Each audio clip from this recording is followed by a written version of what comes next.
Hi crafters, and welcome to Technique of the Week. So this week we're going to be using everyday household items that you probably already have in your stash to make some backgrounds. So let's start off with bubble wrap. Now I'm going to show you two different ways. I'm going to go direct to paper with my ink pad, but then I'm also going to show you with a brayer. All right, so on this side, let's do the direct to paper. And you also can get a very solid look or a very spotty look, depending on what you want. So if you want a solid look, I have a bunch of 4 1/4 by 5 1/2 panels over here. So here I'm going all the way around. So you get that very solid look. You can also ink it up.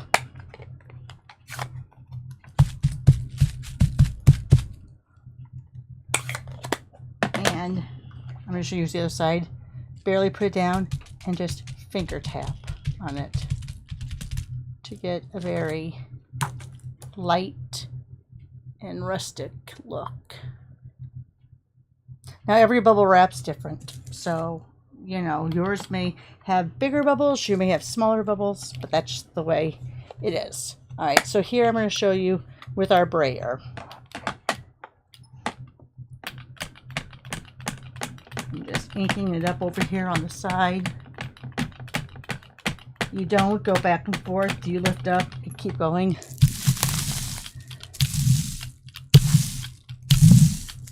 All right, and let's see how this looks. I might have taken some of it off when I went back over. I'm not sure. So let's just go ahead. Let's do the light touch here. And then let's go ahead. I still had some ink on there. And there's your lighter.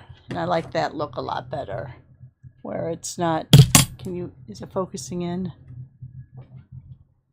Where it's very light in some places.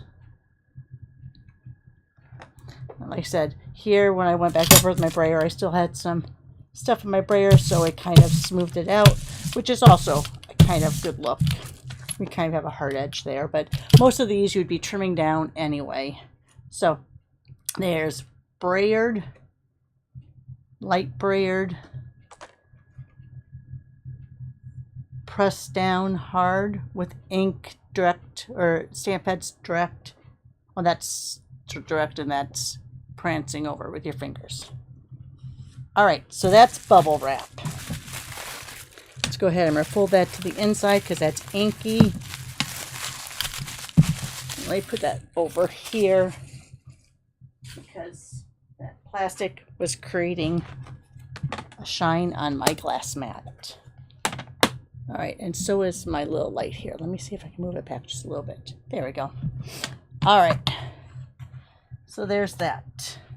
And I'm sorry, I'm not using the natural daylight. I am using my little spotlights just because it's kind of grayish still out. The sun's coming up and it's looking kind of nice, but I don't think it's enough to give me full sunlight. Besides that, there's frost on the grass. Yes, we had freezing temperatures overnight in the Chicagoland area. All right, next thing we're going to talk about, kind of along the same things, shelf liner. So most everyone out there has some sort of shelf liner. So, and again, they all have different patterns. They all have different weaves. All right, I'm doing this very light with Bubble Bath. And let's just kind of go over. And I'm not really pressing hard, but I am covering the whole.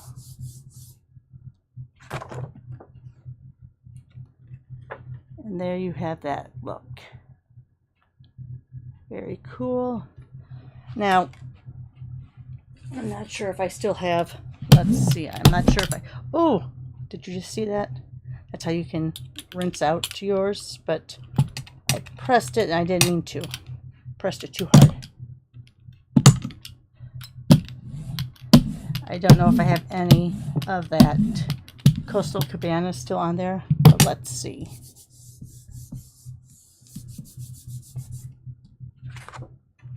I really didn't. All right, so let's go ahead and let's take this and let's get, and see, I'm lifting up and going forward. I'm not going back and forth, back and forth.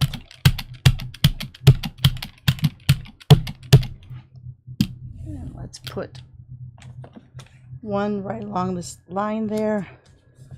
And I'm not going to run over because I still have, let me see if I can clean that off. There's quite a lot of ink still on there. I can see it. So if I run it across, see, I'm getting some blue on that. But there's that look.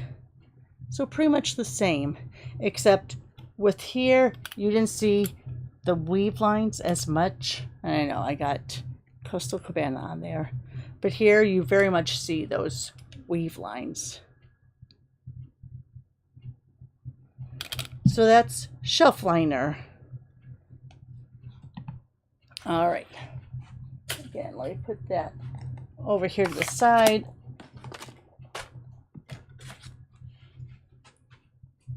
I think I'm done with the brayer for now. All right.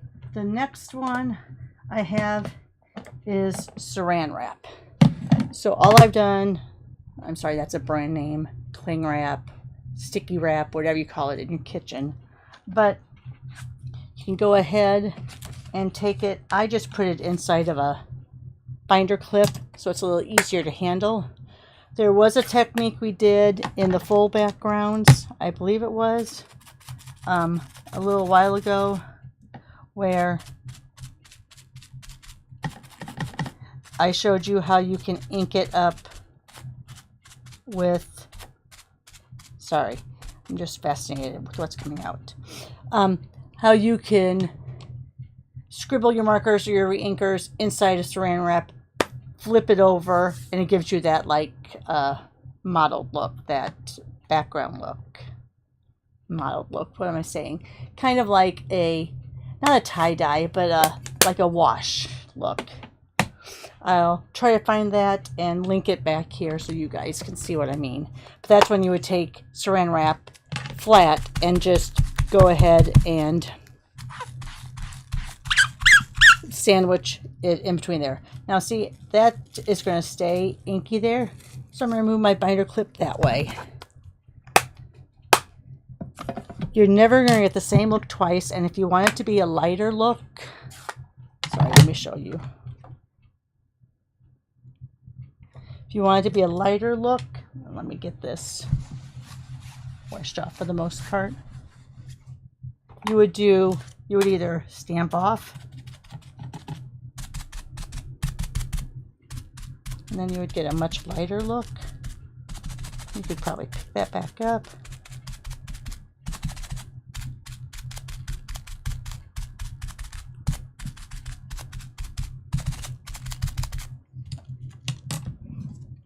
And there you have that lighter look. And then there's that very dark look. Both very cool. That would be really good for a fall background. I would probably cut a little off so it wasn't so strong, but that would be very cool. And then here's this. Can you see? Let me. Very much a lighter look. All right. And with the saran wrap, you usually have to throw it away because there's no cleaning it. All right. Let me put that over to the side. Let me go ahead and spurt some alcohol on there to clean up my work surface. The last one I'm going to show you, now I haven't done this one in a while. This was a big fad, I want to say probably, I would say probably like 5 years ago, maybe 10 years ago. All right, I'm just going to go ahead and put this on the bottom just so my cardstock kind of sticks. And what you would do, I'm going to bring out all my colors. And I think I'm going to put them all over this way. That way, make sure there's not a glare on there. That way, we don't have any problems with my tape getting cross-contamination. Now you can see that I have the names on the inside too. Now there is a place with the new upcoming magnetic stamp pads. You still can put a label on there so you can see what colors you have before you stamp down into it. All right, so this is where you would take your tape. Oh my gosh, just a minute. Let me grab this. I have something on that pad. Okay, I don't know what that was, but it's going over there. All right, where you would take this, and you would take the stickiness, and you would bring it straight down. Now, I should have taken some of the stickiness off this, and I should have done it a little bit longer. Here, let me flip that over. Let me flip that over so we can try it. I need to make it a little bit longer. Now here you can get your hands very messy because you are dealing with ink. Now the ink's never going to really dry on the tape because it's not porous.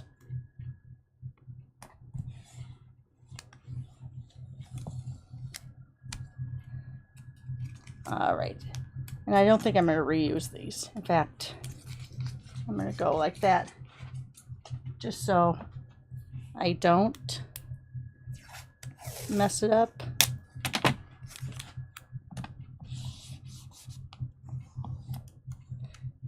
Hope I got this one long enough.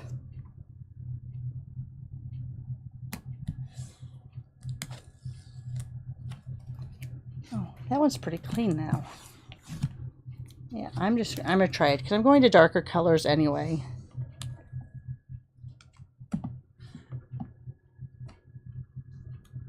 And if there's a little blending is always good. Ooh, that's really dark. Ooh, I probably should have gone off once for that one. Yeah, because that second generation is much better. All right, I'm not going to reuse that one because that was very dark. Let me get the last piece here.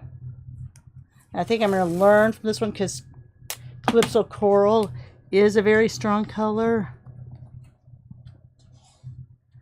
So I am going to take it off a little bit to begin with. And then come down here. I think it's still going to be pretty strong. Still pretty strong.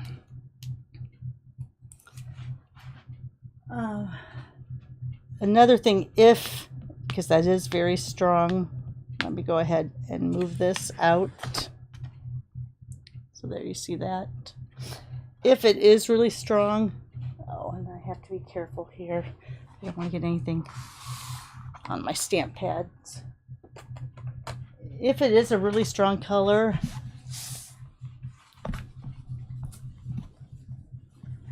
and I think I'm just going to use that Heather Highland as there's a little bit of wet still on there, so it'll probably stay okay. So let me go ahead and grab another piece. This I am going to keep at full strength because we're going to do like an ombre effect. All right, so let's go ahead and let's do there, pick up there. Oh, it moved. Did you see that? So now I'm going to do it on purpose. I'm going to move it into janky looking lines.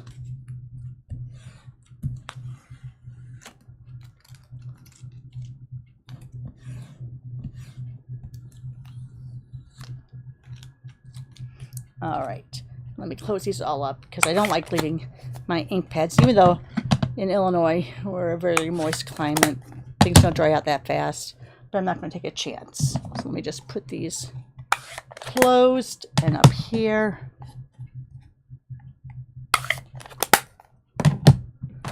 And let me go ahead and get that wiped down. I think there's a little bit of alcohol left. All right. So there's kind of that ombre background look. All right. So let's show you all the... So there is... Oh, I saw that piece on the back. So there we have the painter's tape, blue tape, whatever you want to call it. Here we have saran wrap. Here we have shelf liner.